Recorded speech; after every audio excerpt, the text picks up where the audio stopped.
The distant crack of gunfire shattered the silence of Prosperity Creek as Vivian Collins pressed her back against the rough wall of the dilapidated barn, her heart pounding so hard she feared it might burst from her chest.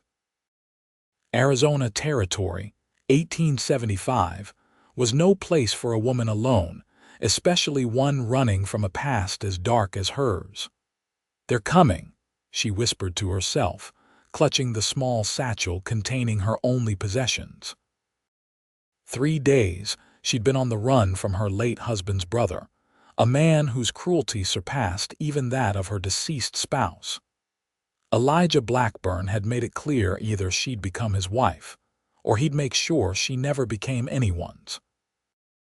Vivian peered through a crack in the weathered wood, her breath catching at the sight of riders approaching in the distance.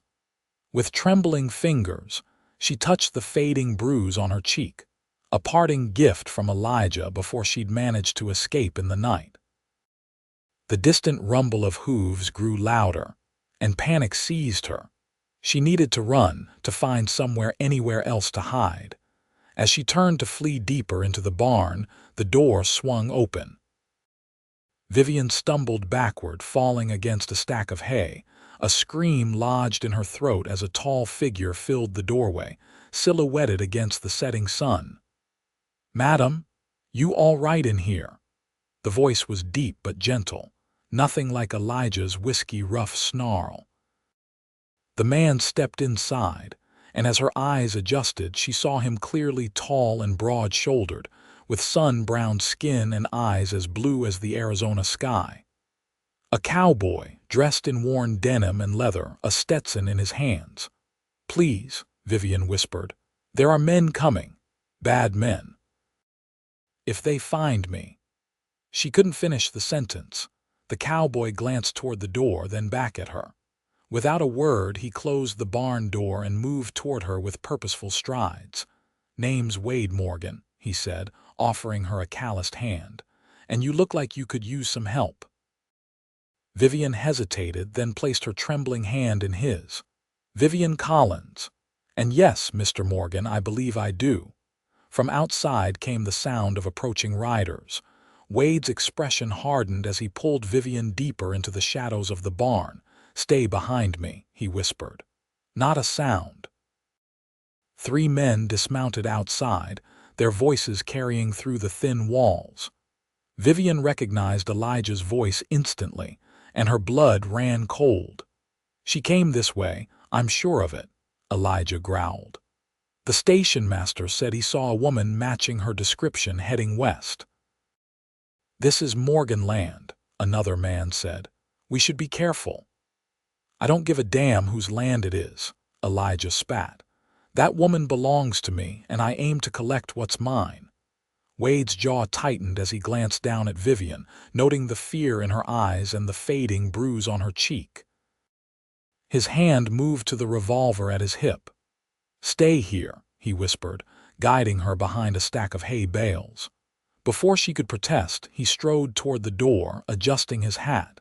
Vivian watched as Wade stepped outside, confronting the 3 men. Through a gap in the barn boards, she could see Elijah's face contort with rage. "Afternoon, gentlemen," Wade said, his voice carrying an edge of steel beneath the courteous words. "Something I can help you with?" "Looking for a woman," Elijah said, his hand hovering near his gun. "My brother's widow. She's run off, not thinking straight after her loss." "Haven't seen any woman around these parts," Wade replied evenly. "Just me and the cattle for miles." "Mind if we take a look in your barn?" Elijah asked, though it wasn't really a question. "I do mind," Wade said, not moving an inch. "This is Morgan land. Unless you've got a warrant, I suggest you turn around and head back to town." The tension was palpable as the men faced off. Vivian held her breath, certain that at any moment guns would be drawn and blood would spill. "You hiding something, cowboy?" Elijah sneered. "Just protecting what's mine," Wade replied, his hand resting casually on his gun belt. "And right now, that includes my privacy and my property." Elijah stepped forward, but one of his companions grabbed his arm. "Not worth it, Elijah. The sheriff's friendly with the Morgans. We'll catch up to her elsewhere." After a tense moment, Elijah spat on the ground. "This isn't over," he growled, then turned and mounted his horse. The three men rode off, and Vivian released the breath she'd been holding. Wade returned to the barn, finding her still crouched behind the hay bales. "They're gone for now, but they'll be back," he said, helping her to her feet. "You want to tell me what that was about?" The kindness in his eyes nearly undid her. How long had it been since someone had looked at her with anything but contempt or desire? "My husband died 3 months ago," she said quietly. "His brother Elijah believes I'm part of his inheritance. When I refused his advances, he decided to take what he wanted by force."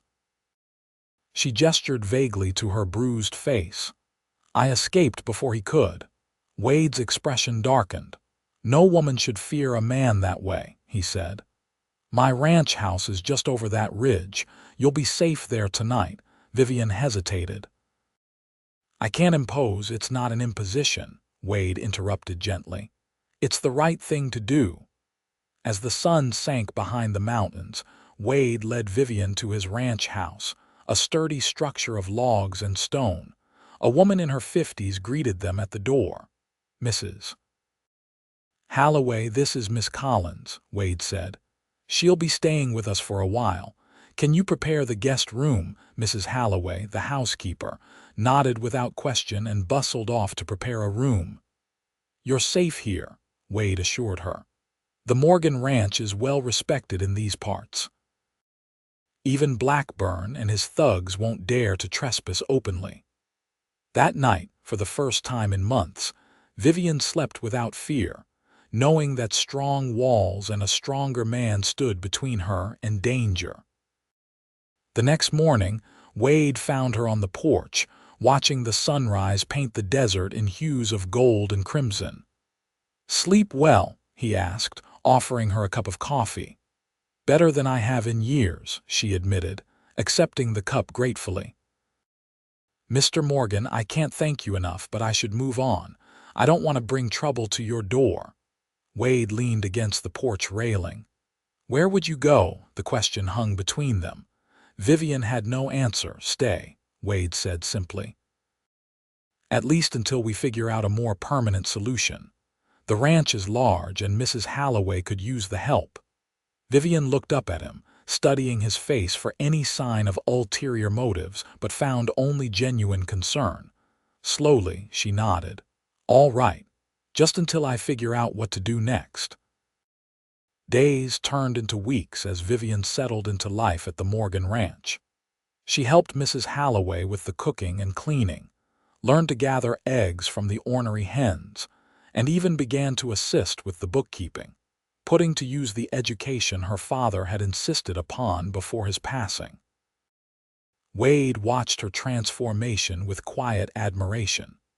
The frightened woman from the barn was still there, but emerging alongside her was a woman of strength and determination. He found himself looking for excuses to be near the house during the day, just to catch glimpses of her moving about her tasks, or to hear her laugh with Mrs. Holloway. For Vivian, the ranch became a haven. The fear that had been her constant companion began to recede, replaced by a growing sense of purpose. And then there was Wade Kind, steady Wade, who asked for nothing and gave everything. One evening, as they sat on the porch watching the sunset, Wade cleared his throat. "Received word from town today," he said. "Blackburn's been asking questions, offering rewards for information about you." Vivian's hands trembled in her lap. "He won't give up, will he?" "Men like that rarely do," Wade admitted, "but neither do I." Their eyes met, and something passed between them, an understanding, a promise. "There's a social gathering in town this Saturday," Wade said. "Would you consider accompanying me? It might do you good to meet some of the townspeople. The more friends you have here, the safer you'll be." The thought of town, of people, of being seen, it terrified her. but the thought of disappointing Wade terrified her more. "I'd be honored," she said softly. Saturday arrived clear and warm.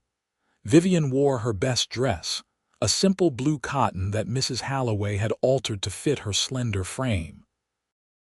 Wade's eyes widened when she descended the stairs, and the admiration in them made her blush. "You look beautiful, Miss Collins," he said, offering his arm. The town of Prosperity Creek was small but growing. The social was being held in the newly built town hall, and it seemed everyone for miles around had come to celebrate.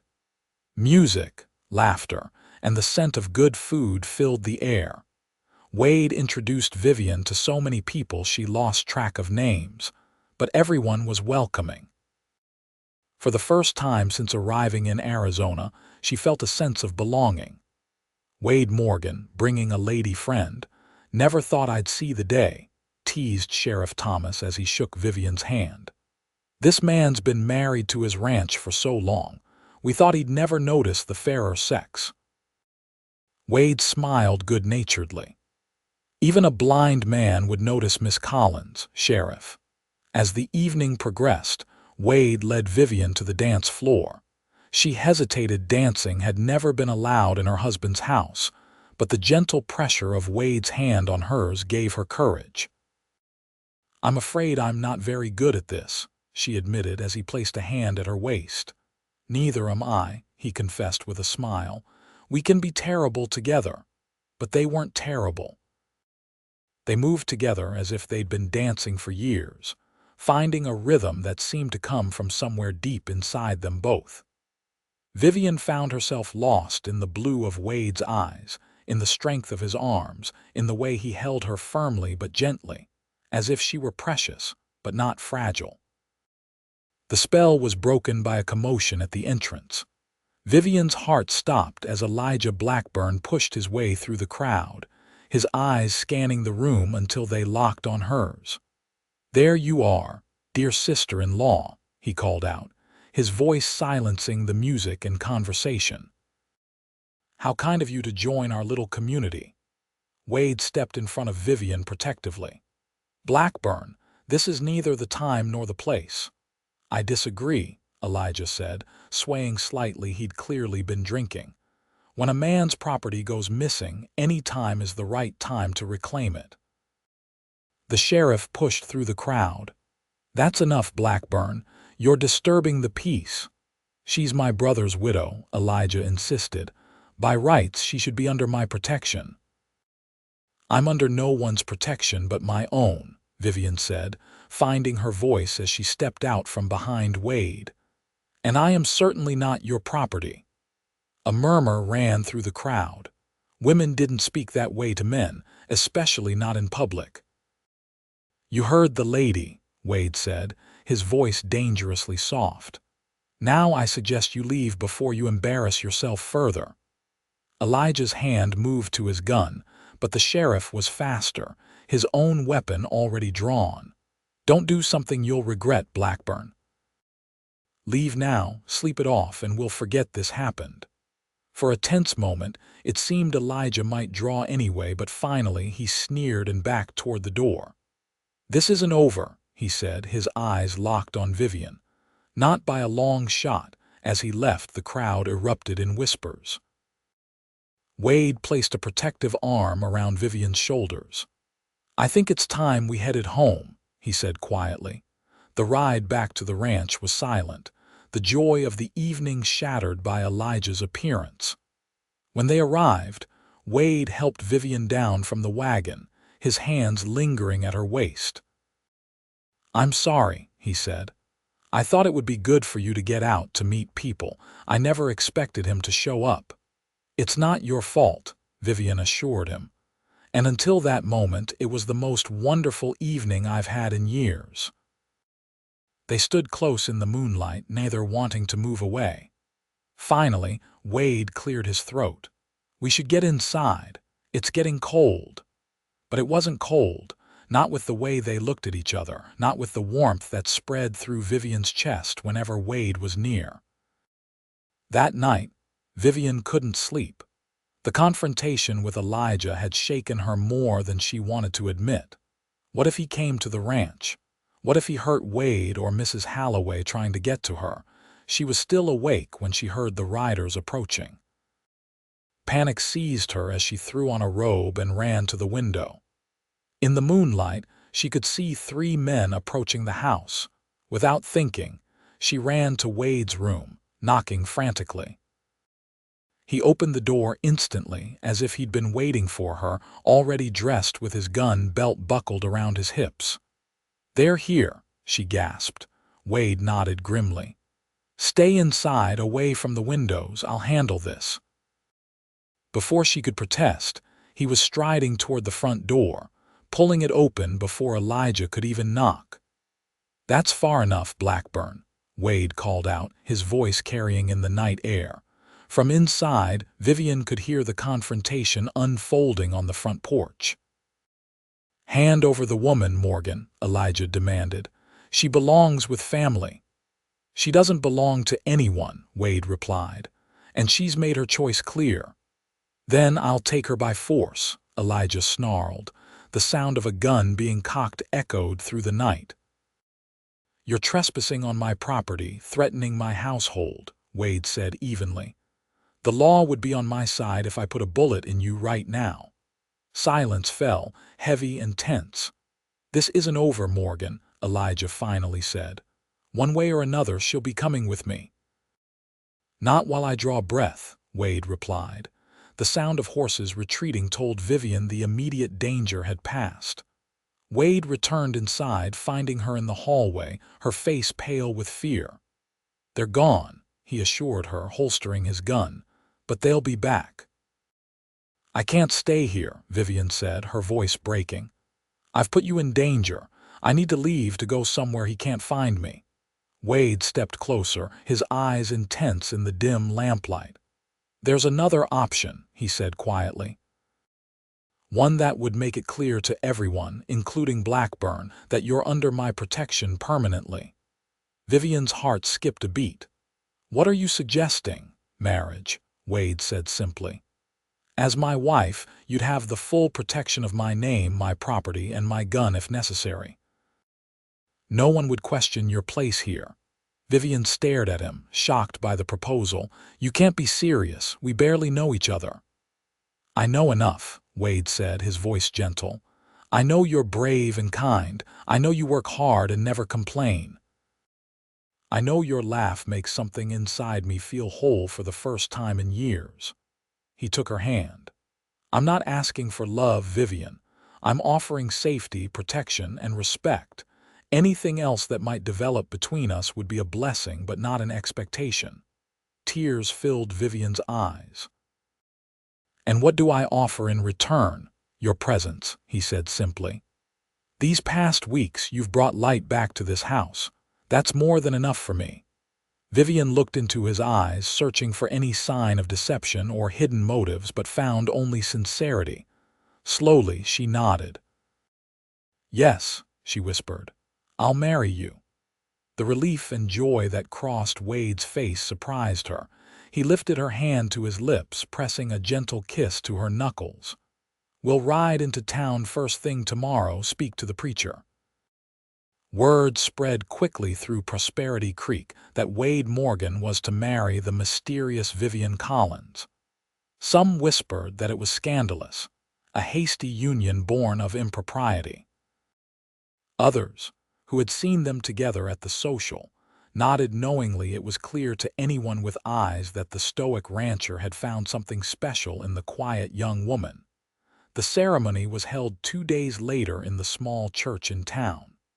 Sheriff Thomas stood as Wade's best man, while Mrs. Halloway, beaming with approval, stood beside Vivian. The church was surprisingly full. It seemed the entire town had turned out to witness the union of the respected rancher and his bride. Vivian wore a simple white dress that Mrs. Halloway had altered from one of her own, with wildflowers woven into her hair. As she walked down the aisle toward Wade, she was struck by how handsome he looked in his best suit, his blue eyes never leaving hers. "Dearly beloved," the preacher began, and Vivian felt a tremor of fear run through her. Marriage had been a prison before. What if this was another mistake?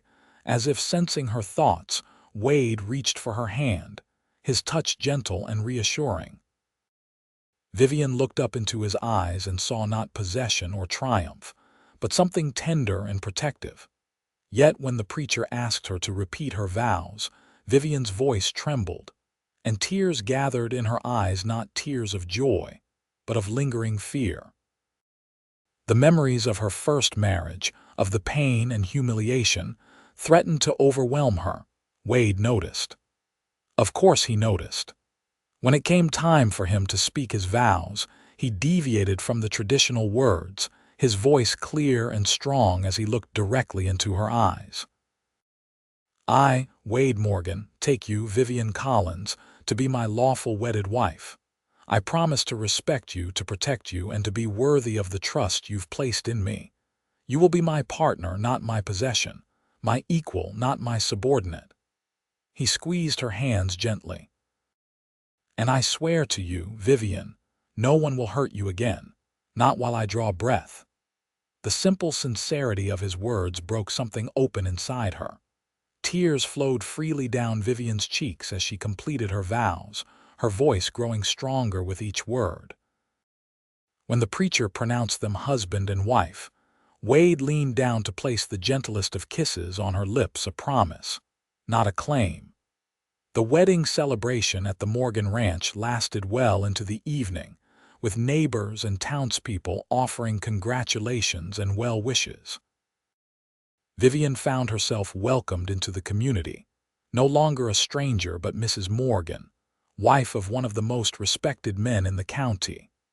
As the last guests departed and night fell over the ranch, Vivian found herself alone with Wade for the first time as his wife. Nervousness fluttered in her stomach as they stood in the bedroom, their bedroom now. "I meant what I said at the church," Wade said quietly, reading her anxiety. "Nothing will happen between us that you don't want. We have time, Vivian, all the time in the world." Relief washed over her. "Thank you," she whispered. That night they slept side by side, not touching except for their hands, which found each other in the darkness and held on until morning. The days that followed settled into a rhythm. They worked side by side, learning each other's habits and preferences. Wade taught Vivian to ride properly, and she taught him to appreciate poetry. They shared meals and conversation, slowly building a foundation of friendship and respect. At night, they shared a bed but nothing more, though Vivian became increasingly aware of Wade's presence beside her, his warmth, his scent, the sound of his breathing as he slept. Sometimes she would awaken to find his arm draped protectively over her waist, and rather than moving away, she would nestle closer, finding comfort in his unconscious embrace. A month after their wedding, word came that Elijah Blackburn had been arrested in a town 50 miles east for attempted robbery. The sheriff informed them that Blackburn would likely serve several years in territorial prison. "You're free of him," Wade said that evening as they sat on the porch watching the sunset. "At least for now."